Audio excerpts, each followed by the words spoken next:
Accountability and corrective action, organisation के पास ये मैकेनिज्म होना चाहिए कि गलती हो गई कोई मसला नहीं। मैं हमेशा कहता हूं एनसी आना इस बात का सबूत है कि ऑर्गेनाइजेशन में काम हो रहा है, कंपनी कुछ चीज छुपा नहीं रही है। अगर इंटरनल ऑडिट हो रहा है उसमें एनसी आ रही है, बहुत सारी एनसी आ रही है, इसका मतलब काम को इन डेप्थ चेक किया गया है। ये ऑडिटर अप्रोच है बेसिकली। हाँ, ऑर्गेनाइजेशन क्या सोचती है ज्यादा एनसी पर दिखाना, ऑडिटर कहेगा आप देखो तुम्हारी तुमने तो अपनी इतनी गलतियां पकड़ी हुई हैं तो तुम अभी क्यों करा रहे हो। ऐसा जो पॉजिटिव एट्रीब्यूट जो होना चाहिए एट्रीब्यूट वो यही होना चाहिए कि आपने गलती रिपीट ना हो। उसकी वजह क्या है, गलती रिपीट होगी मैं समझ जाऊंगा 10.2 के हवाले से ना कुछ लचक है ऑर्गेनाइजेशन में। ऑर्गेनाइजेशन फ्लेक्सिबिलिटी शो कर रही है कि यार कोई बात नहीं, ये गलती हो गई ना बस छुपा दो, किसी को बताना नहीं है बात। अब वो कहीं ना कहीं रिपोर्ट में आ रहा होगा। सो मैं हमेशा कहता हूं committing mistake is not a problem, repeating a mistake is a blunder.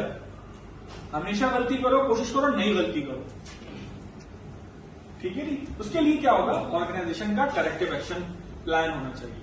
अब दो तरह से करेक्टिव एक्शन लिए जाते हैं दोस्तों। एक होती है डॉक्यूमेंटेशनल मिस्टेक, छोटी मिस्टेक, एक होती है इंफ्रास्ट्रक्चर रिलेटेड थिंग।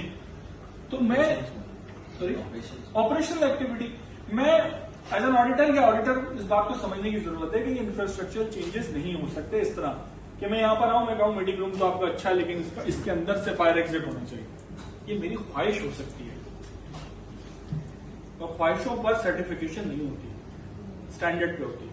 तो मैं देखूंगा इस फ्लोर पे कहाँ है आपका इमरजेंसी का जो गेट है, इस फ्लोर पे कहाँ है और कितने लोग हैं, वो तमाम चीजें मैं देखूंगा कि 10.2 करेक्ट ऑर्गेनाइजेशन करेक्टिव एक्शन लेती कैसे है। Because sometimes organisation take correction but they name it as an corrective action. Correction ले लेते, फॉर एग्जाम्पल करेक्टिव एक्शन के लिए आपको रूट कॉज का पता होना जरूरी है।